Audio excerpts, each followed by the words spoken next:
안녕하세요. 정선비 정한울입니다. 오늘 제가 말씀드릴 내용은 우리가 이제 치과라고 하는 분야도 사실 그 밑에 이제 그 전공 분야들이 제법 다양하게 있습니다. 아마 제일 익숙하게 들어보셨을 과들은 제가 속해 있는 구강 아간면외과, 물론 이름이 가장 어렵고 길어요. 근데 어쨌든 제가 속해 있는 과고, 그 외에도 어떤 뭐 교정을 담당하는 교정과, 어린이들을 보는 소아치과 등등 여러 과들이 있는데, 그 중에서 생소한 과가 한 과가 있습니다. 어떤 분야가 있냐면은 법치의학이라는 분야가 있어서 아마도 이런 분야에 대해서는 시청자분들께서 잘 익숙하지 않으실 것 같아서 한번 오늘 소개를 드려보도록 하겠습니다.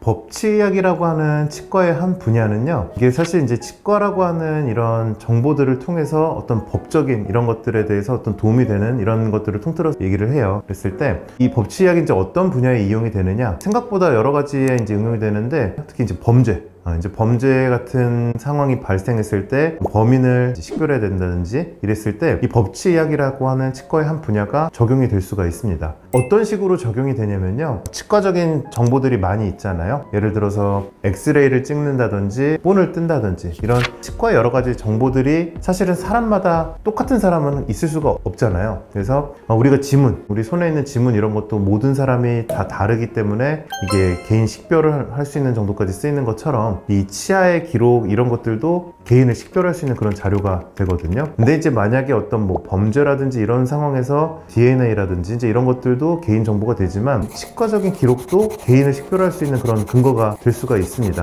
그럼 범죄에서 이용될 수 있는 것 중에는 우리 치열들이 다 사람마다 다르기 때문에, 예를 들어서 어떤 범죄 현장에 사람이 문 흔적, 살을 누가 물었다든지 이랬을 때 자국이 남게 될 겁니다. 물론 이제 이게 어떤 살아있는 사람을 물면은 이게 시간이 지나면 좀 회복이 되겠지만, 예를 들어서 이제 지금 범죄 현장이니까 어떤 시신, 뭐 그런 부분에 치아에 어떤 흔적이 남았다. 그럼 이제 그게 뭐 이렇게 굳게 되고 하면서 그런 기록이 남게 될 겁니다. 그러면은 그런 것들을 역으로 우리가 복원을 한다면 교합 이런 치열의 정보를 우리가 얻을 수가 있고, 그렇다는 것은 누군가를 식별을 할 수 있다는 얘기도 되거든요. 즉 지문 같은 역할을 하는 건데, 사실은 이제 좀 해결하기 어려운 그런 사건들도 아주 흔한 일은 아니겠지만 이제 경우에 따라서는 해결할 수도 있는 그런 사례들이 실제로 있습니다.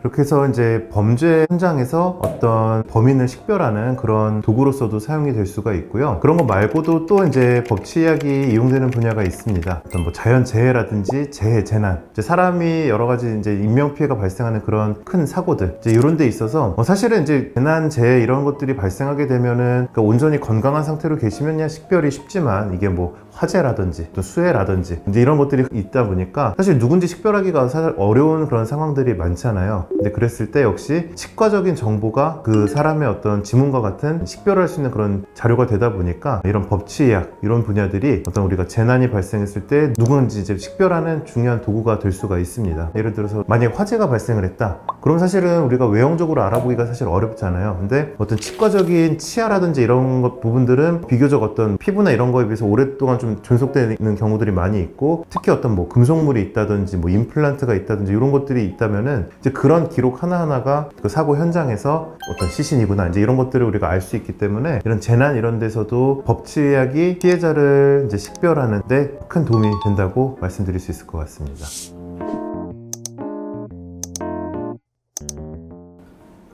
네.